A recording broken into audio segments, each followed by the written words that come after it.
എൻ്റെ വീടാണ്. ഓരോന്നും വ്യാഖ്യാനിക്കാം. ഒരു വീട് നമ്മൾ പറയുമ്പോൾ എന്താണ്? വേറെ ബിലോങ്. എനിക്ക് കയറി അവസാനമായിട്ട് വരേണ്ട സ്ഥലമാണ് എൻ്റെ വീടാണ്. എൻ്റെ ഭാഷ എൻ്റെ വീടാണ്. എൻ്റെ ആകാശമാണ് ഞാൻ കാണുന്ന നക്ഷത്രമാണ്. എന്നെ തഴുകുന്ന കാറ്റാണ്. എൻ്റെ ദാഹം ശമിപ്പിക്കുന്ന കുളിർവെള്ളമാണ്. എൻ്റെ അമ്മയുടെ തലോടലും ശാസനയും. ഏത് നാട്ടിലെത്തിയാലും ഞാൻ സ്വപ്നം കാണുന്നത് എൻ്റെ ഭാഷയിലാണ്.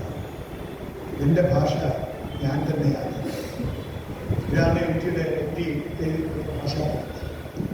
ഇതിനകത്തുള്ള കവിത ഇത് വെറും കവിതയല്ല. ഇത് മലയാളത്തെ സ്നേഹിച്ച മലയാളത്തിൻ്റെ ഗരിമയിൽ അഭിമാനം കൊണ്ട ഒരു എഴുത്തുകാരൻ്റെ നിറവുറ്റ വാക്കുകളാണ്. അതിനകത്ത് തുടിക്കുന്ന ഒരു ഹൃദയത്തെ ഞാൻ കാണുന്നു. ഞാൻ എം ഡിയിലേക്ക് ഒരു ദിവസമായിരുമ്പോൾ കഴിഞ്ഞ 2 മാസത്തിന് ഞാൻ നമ്മുടെ ഭാഷയെ പറ്റി പറയാൻ വിട്ടുപോയത്. ഇടയ്ക്ക് അടുത്തതിലേക്ക് വരുമ്പോൾ എന്താണ് മലയാളത്തിന്റെ പുണ്യം എന്ന് തോന്നിയല്ലോ. ആദ്യം പറഞ്ഞ മലയാളത്തിന്റെ പുണ്യം മലയാളം തന്നെയാണ്. മലയാളത്തിന്റെ അടുത്ത പുണ്യം എന്ന് പറയുന്നത് മലയാളത്തിന്റെ സാഹിത്യം തന്നെ.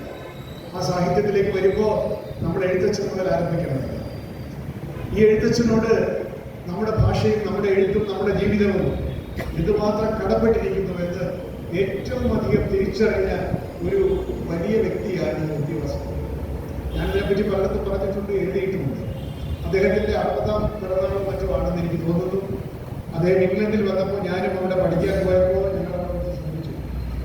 പിറ്റേന്ന് രാവിലെ ഒരു വീട്ടിൽ താമസിക്കുകയാണ്. അദ്ദേഹം ക്യാഷ്വലായിട്ട് പറഞ്ഞ് ഇന്നെ പിറന്നാളാണെന്ന്. അപ്പോൾ നമ്മൾ ഉടനെ പറഞ്ഞു, അയ്യോ പിറന്നാളിൻ്റെ എവിടെ ഇരുന്നാൽ മതിയത്? അയ്യോ നമുക്ക് ഷേക്സ്പിയറിൻ്റെ സ്ഥലത്ത് പോകും. അതാണ് നമ്മുടെ എഴുത്തുകാരുടെ ഏറ്റവും വലിയ ക്ഷേത്രം എന്നത് ഷേക്സ്പിയറിൻ്റെ സ്ഥലത്ത് പോകുന്നത്, ഇംഗ്ലണ്ടിലായതുകൊണ്ട്. അപ്പോൾ അങ്ങനെ ഞങ്ങളുടെ ആദ്യത്തെ കാലത്ത് ഞങ്ങളുടെ ഷേക്സ്പിയറിൻ്റെ സ്ഥലത്ത്. അപ്പോൾ ഞങ്ങൾ പല മണ്ഡലങ്ങളോടെ കാണിച്ചു. ഇത് വൈകിട്ടത്തെ ഷോ കാണാൻ നാടകത്തിൻ്റെ സീറ്റ് ഉണ്ടോ എന്ന് ചോദിച്ചു. ഗ്ലോബ് തിയേറ്റർ നടക്കുന്നില്ല, ഷേക്സ്പിയറിൻ്റെ നാടകം നടക്കുകയില്ലേ. അപ്പോൾ വൈകിട്ട് സിനിമ നാടകം കണ്ട് തിരിച്ചു പോകാം എന്ന് ഒരു ശുദ്ധാത്മാക്കളായ മലയാളികളായി ഞങ്ങൾ പോയി ചോദിച്ചു. അവിടെ ഇരുന്ന മുഖ്യ പെൺകുട്ടി ഞങ്ങളെ നോക്കി പരിഹാസം അടക്കാൻ പാടുപെട്ടുകൊണ്ട് ചിരിച്ചിട്ട് പറഞ്ഞു, I can give A ticket for you for this date next year. അടുത്ത വർഷം ഈ ദിവസത്തേക്ക് വേണമെങ്കിൽ ടിക്കറ്റ് തരാം, അതുവരെ എല്ലാം നമ്മുടെ ശബരിമലയിൽ പടിപൂജ ബുക്ക് ചെയ്യും പോലെ അല്ല. അത് എപ്പോൾ വേണമെങ്കിലും നമുക്ക് കിട്ടും. അങ്ങനെയല്ല, ഇത് ശരിക്കും അവിടെ ടിക്കറ്റ് ഇല്ല, 1 വർഷത്തേക്ക് അഡ്വാൻസ് കിട്ടില്ല. അപ്പോൾ നമ്മൾ പറഞ്ഞു, അപ്പോൾ വ്യക്തി പറഞ്ഞു, ഇങ്ങനെയാണ് സ്വന്തം എഴുത്തുകാരനെ ആ നാട്ടുകാരെ എങ്ങനെയൊക്കെയാണ് ആദരിച്ചിരിക്കുന്നത്. സ്ട്രാറ്റ്ഫോർഡ് അപ്പോൺ ഏവൺ എന്നുള്ള സ്ഥലത്ത് ഷേക്സ്പിയർ മയമാണ്. അവിടുത്തെ കഫറ്റേറിയകൾക്കൊക്കെ ഷേക്സ്പിയറിന്റെ കഥാപാത്രങ്ങളുടെ പേരാണ്. അവിടുത്തെ നാൽക്കവലകളിലൊക്കെ ഷേക്സ്പിയർ കഥാപാത്രങ്ങളുടെ ശില്പങ്ങൾ. ആ ഉദ്യാനം മുഴുവൻ ഷേക്സ്പിയർ മയമാണ്. ഇവിടെ നോക്കിയാൽ ഷേക്സ്പിയർ കോഴ്സ്, ഷേക്സ്പിയർ മയം. അവർ വൃത്തകടിയിൽ ഇങ്ങനെ ഉച്ചയ്ക്ക് കിടക്കുമ്പോൾ അദ്ദേഹം പറയുകയാണ്, എനിക്ക് എന്നോട് പറയുകയാണ്, നിങ്ങളോട് പറയുകയാണ്, അവരുടെ എഴുത്തച്ഛന് അവർ ചെയ്തിരിക്കുന്നത് കണ്ടില്ലേ, നമ്മുടെ ഒരു എഴുത്തച്ഛനുണ്ടല്ലോ, നമ്മൾ എന്ത് ചെയ്യും? ഒന്നും ചെയ്തില്ല. ആർക്കും വേണ്ടാത്തൊരു ഒരു മെമ്മോറിയൽ ഉണ്ട് എന്നുള്ളതല്ല. അന്ന് മെമ്മോറിയൽ ആർക്കും അറിഞ്ഞുകൂടാ.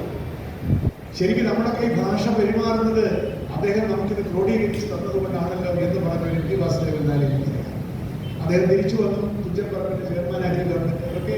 ഇതൊക്കെ നമ്മൾ ഓരോ പൂരം പറയുന്ന പോലെ വലിയ ഡെസ്പറേറ്റ്ലി ഞങ്ങൾ അത്ര പാഷനേറ്റ് ആയിട്ട് ഒരു കാര്യം ആഗ്രഹിക്കുന്നുവെങ്കിൽ ദ ഹോൾ യൂണിവേഴ്സ് ഇൻസ്പയർ എന്ന് പറയുന്നത് പോലെ MD ഒരുപക്ഷെ ആഗ്രഹിച്ചിട്ടുണ്ടാവണം എഴുത്തച്ഛന്റെ സ്മാരകം പുതുക്കിപ്പെടുന്നത് അതൊരു വലിയ ഭാഷാ പഠന കേന്ദ്രമാക്കി മാറ്റണം എന്ന് ആ എഴുത്തുകാരൻ ആഗ്രഹിച്ചിട്ടുണ്ടാവണം. അതുകൊണ്ടാവണം universe conspired to make him the chairman of the അത് MD അത് വളർത്തി അതിന് ഇന്ത്യ മുഴുവൻ അറിയുന്ന ഒരു വലിയ ഭാഷാ പഠന കേന്ദ്രമായി മാറി, ഒരു വലിയ സാംസ്കാരിക കേന്ദ്രമായി. ചങ്ങമ്പുഴ സാംസ്കാരിക കേന്ദ്രം പോലെ തന്നെ അന്ന് മലബാറിലെ തിരുവൂരിലെ ഈ ചങ്ങമ്പുഴ എഴുത്തച്ഛൻ്റെ പഠന കേന്ദ്രം ഉയർന്നു നിൽക്കുകയാണ്. അപ്പോൾ താൻ എഴുതുന്ന ഭാഷ, ഞാനൊരു എഴുത്തുകാരനാണ് എന്ന് അഭിമാനിക്കുമ്പോൾ എനിക്ക് എഴുതാനുള്ള വിഭവം തന്നത് ആരാണ് എന്ന് ചിന്തിക്കുന്ന എഴുത്തുകാരെ നമുക്കറിയാം. അതാണ് MT വാസുദേവൻ ഈ ഗുരുപൂജയെ പറ്റി ഞാൻ പറയുന്നത്. MD വലിയ വിനയത്തിലും ഗുരുപൂജയിലും ഒക്കെ വിശ്വസിക്കുന്ന ആളാണ് നമുക്കത് തോന്നിയിട്ടില്ല. ഒരു നിഷേധഭാവമാണ് അദ്ദേഹത്തിന്റെ മുഖത്ത്. അതൊരു മാസ്ക് ആണെന്നാണ് എനിക്ക് എപ്പോഴും തോന്നിയത്. അതൊരു മാസ്കാണ്, അതല്ല, നിഷേധമല്ല. അദ്ദേഹം തകഴി ശിവശങ്കരപ്പിള്ളയെ പറ്റി ഒരു ഡോക്യുമെന്ററി എടുത്തിട്ട് അദ്ദേഹം തന്നെയാണ് കമന്ററി പറഞ്ഞത്. അപ്പോൾ ഞങ്ങളത് കണ്ടപ്പോൾ ചോദിച്ചത് ഒരു പ്രൊഫഷൻ അദ്ദേഹത്തിൻ്റെ ശബ്ദം അത്ര സുന്ദരമൊന്നും അല്ലല്ലോ. അപ്പോൾ വളരെ ശരിയാണ്. എന്നെക്കാളും വളരെ ഭംഗിയായിട്ട് പറയാൻ സാധിക്കുന്ന ആളുകൾ കറക്റ്റ് പറഞ്ഞാൽ കുറച്ചുകൂടെ നന്നാണ്. പക്ഷേ എനിക്കത് പറയണമായിരുന്നു. തകഴിയെക്കുറിച്ച് ഇത് എനിക്ക് പറയുന്ന എൻ്റെ ഹോമില്ല. അത് എനിക്ക് പറഞ്ഞെങ്കിലേ തൃപ്തി. അതിത്തിരി മോശമായാലും തിരക്കേടില്ല, എൻ്റെ ശബ്ദം വികലമായാലും തിരക്കേടില്ല. എനിക്ക് തകഴിയെക്കുറിച്ച് ഇത് എനിക്ക് തന്നെ പറയണമായിരുന്നു എന്ന് പറയുന്ന തൻ്റെ പൂർവികരോടുള്ള ഒരു വിധേയത്വം കാണിക്കുന്ന വ്യക്തിവാസ്തവനായി ഞാനിത് പറയാൻ കാരണം, ഇതിവിടെ എനിക്ക് സാഹിത്യ അക്കാദമി അവാർഡ് കിട്ടിയതിന് എന്നെ ഇവിടെ ആദരിച്ചു, നിങ്ങളുടെ നല്ല വചനങ്ങളൊക്കെ പറഞ്ഞു. ഞാൻ എൻ്റെ മനസ്സുകൊണ്ട് ചിന്തിച്ചു എന്താണെന്ന് ചോദിച്ചാൽ, ഞാനൊരു ഒറ്റപ്പെട്ട മനുഷ്യനല്ലല്ലോ. എഴുത്തച്ഛൻ മുതൽ ആരംഭിക്കുന്ന ഒരു വലിയ പാരമ്പര്യത്തിൻ്റെ ഒരു കണ്ണിയായി നിൽക്കുമ്പോഴാണ് എന്നിലൂടെ ഒരു ഊർജ്ജപ്രവാഹം ഉണ്ടാകുന്നത്. അല്ലാതെ ഞാൻ ഒറ്റപ്പെട്ടൊരു കവിയായിരുന്നാൽ, സലാഹുദ്ദീൻ കൈശേരി ഒരു ഒറ്റപ്പെട്ട കവിയായിരുന്നാൽ ഞങ്ങൾക്ക് അതിലൂടെ ഒരു വൈദ്യുതി പ്രവാഹമില്ല. വൈദ്യുതി പ്രവഹിക്കുമ്പോഴേ ബൾബ് കത്തുള്ളൂ. ആ വൈദ്യുതി എന്ന് പറയുന്നത് മലയാള കവിതയുടെ മഹാപ്രവാഹം. എഴുത്തച്ഛനിൽ ആരംഭിച്ച് അനേകം കവികളിലൂടെ, ചന്ദ്രപ്പുഴയിലൂടെ, അതിലൂടെ ഭാഷാനിലൂടെ, ചന്ദ്രപ്പുഴയിലൂടെ, തിരുവപ്പുഴയിലൂടെ, ശങ്കരക്കുറുപ്പിലൂടെ, ഇടശ്ശേരിയിലൂടെ, കുഞ്ഞിരാമൻ നായരിലൂടെ ഒക്കെ നമ്മളിലേക്ക് കടന്നു വന്നിരിക്കുന്ന കവിതയുടെ മഹാപ്രവാഹമുണ്ട്. ആ പ്രവാഹത്തിന്റെ ഭാഗമായി നിൽക്കുമ്പോൾ നമുക്ക് കിട്ടുന്ന ഒരു ആദരവ് ഞാനെന്ന് പറയുന്ന ഒരു വ്യക്തി കിട്ടുന്നതല്ല. പിന്നെയോ നമ്മൾ ഏതൊരു പാരമ്പര്യത്തിന്റെ ഭാഗമായിരിക്കുന്നുവോ ആ ധാരയ്ക്ക് കിട്ടുന്ന സമർപ്പണമായി, അംഗീകാരമായി ഞാൻ കണ്ടുകൊണ്ട് വിനീതനായി ആ ധാരയുടെ ഭാഗമാകാൻ നിയതി എന്നെ അനുവദിച്ചല്ലോ എന്ന വിചാരത്തോടുകൂടി മാത്രമേ നമുക്ക് കവിത വരുന്നത് പ്രവർത്തിക്കാൻ സാധിക്കൂ. ആ ഒരു മനസ്സോടുകൂടി ഞാൻ പറയുന്നു, മലയാളത്തിൻ്റെ സുഹൃത്തം എന്നത് മലയാള സാഹിത്യമാണ് എന്ന് പറയുന്ന രണ്ടാം ഭാഗത്തിലേക്ക് ഞാൻ കടക്കുകയാണ്. മൂന്നാം ഭാഗം പെട്ടെന്ന് വിളിച്ചില്ല. മലയാള സാഹിത്യത്തിനെ പറ്റി എന്തുകൊണ്ടാണ് എൻ്റെ സുഹൃത്തമാണ് എന്ന് ഞാൻ പറയാറുണ്ട്. നമ്മൾ ഒറ്റപ്പെട്ട കൃതികളൊക്കെ ഇങ്ങനെ വായിക്കുമ്പോൾ നമുക്ക് കൊള്ളാൻ ചെറുത് കൊള്ളില്ല എന്ന് പറയുന്നു. പക്ഷെ മലയാള സാഹിത്യത്തെ പൊതുവായി എടുത്ത് നോക്കിയാൽ കവിതയായാലും ശരി, കഥയായാലും ശരി, നോവലായാലും ശരി, ഇവിടെ എനിക്ക് പറയുന്നില്ല ഈ ഭാഷ ഞാൻ തന്നെയാണ് എന്ന് പറയുന്നത്. നമ്മുടെ സാഹിത്യം എന്നത് നമ്മൾ തന്നെയാണ്. മലയാള സാഹിത്യം എന്ന് പറയുന്നത് മലയാളിയുടെ സ്വത്വമാണ്.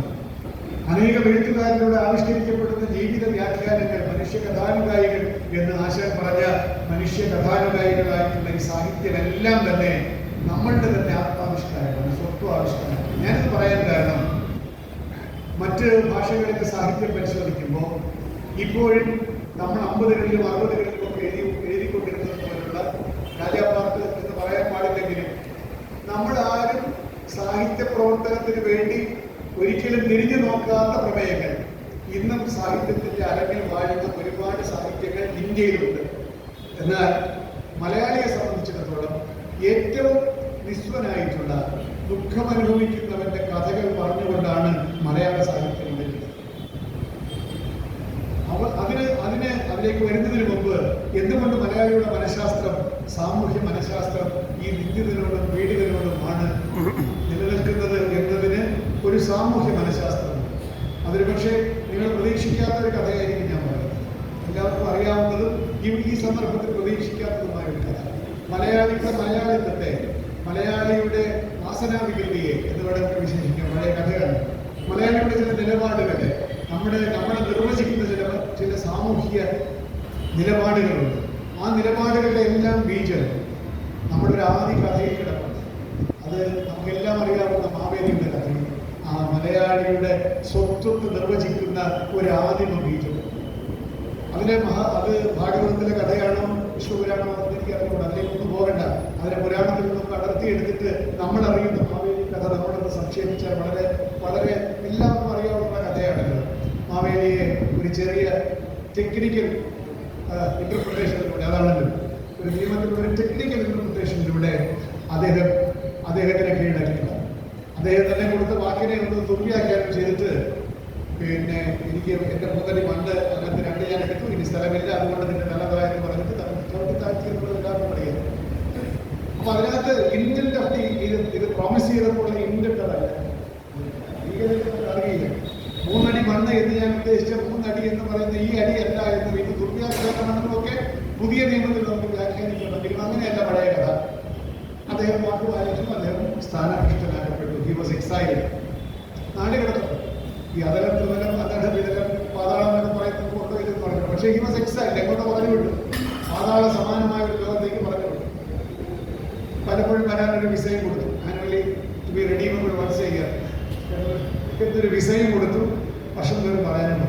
ഈ കഥയില് നമ്മളുടെ ഓണത്തിന് കാക്കരക്കാർ കുറച്ച് വ്യത്യസ്തമായിട്ട് ആഘോഷിക്കുന്നുണ്ടെന്ന് ഞാൻ മറക്കുന്നില്ല. പക്ഷെ നമ്മളെന്താണ് സാധാരണ മലയാളി ചെയ്യുന്നത്?